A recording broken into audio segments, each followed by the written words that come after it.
저는 오늘 1대1 양육을 통해 늘 제자리 걸음 갔던 저의 믿음이 비로소 전진하게 되는 하나님의 은혜를 나누려고 합니다.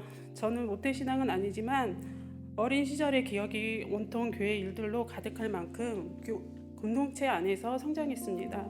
그래서인지 1대1 양육은 새신자들만 받는 것이라 생각했고 저처럼 교회에 익숙한 사람에게는 맞지 않을 거라 여겼습니다. 하지만 양육 신청 때만 되면 1대1을 해보고 싶은 마음이 해마다 들었습니다. 지금 돌아보면 그것은 제 생각이 아닌 하나님이 주신 마음이었습니다. 오랫동안 교회를 다녔지만 사실 저는 제 신앙으로 살아오지는 못했습니다. 기독교 문화에는 익숙했지만 고난과 문제 앞에서는 너무나 쉽게 흔들렸습니다. 제 스스로 무릎을 꿇기보다는 늘 친정 엄마에게 기도 부탁을 먼저 했고 제가 해야 할 기도를 엄마가 대신해주고 저는 그저 엄마의 등에 업혀가는 어린아이 같은 부끄러운 신앙이었습니다. 그런데 그 어린아이 같은 신앙으로는 하루하루를 살아내기가 참 힘들었습니다. 은혜에 대한 감사보단 주어진 삶이 무거워 도망가고 싶은 날들이 계속되었습니다. 매일 열심히 달려도 목적지 없이 러닝머신 위를 뛰는 것만 같았고 예배는 습관적이고 형식적이게 되었습니다. 저는 결국 내 믿음의 길을 다시 시작하겠다는 간절한 마음으로 1대1 양육을 신청하게 되었습니다.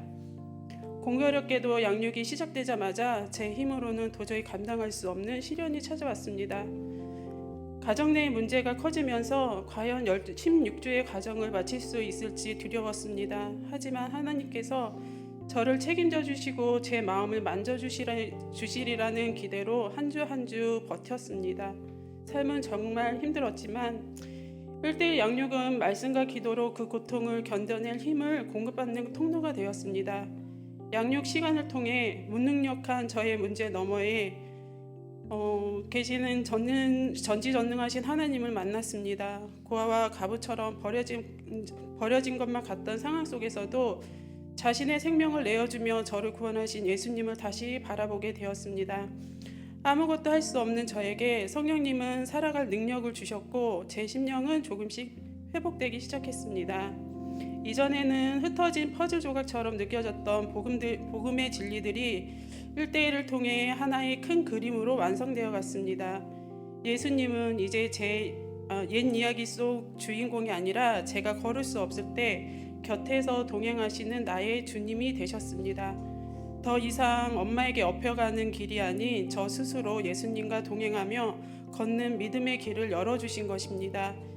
인생의 극적인 반전은 일어나지 않았을지 모릅니다. 하지만 가랑비에 옷이 젖듯 구원의 은혜가 제 생각과 삶을 변화시켰습니다. 이제는 오늘보다 더 나은 내일을 기대하며 구원의 기쁨을 누립니다. 나를 떠나서는 너희가 아무것도 할 수 없음이라는 말씀처럼 메마른 가지 같던 저에게 참 포도나무이신 예수님의 새로운 생명을 수혈해 주셨습니다. 여전히 삶의 문제 앞에서 연약함을 느끼지만 이제는 제 연약함이 아니라 하나님께 집중할 수 있는 지혜가 생겼습니다.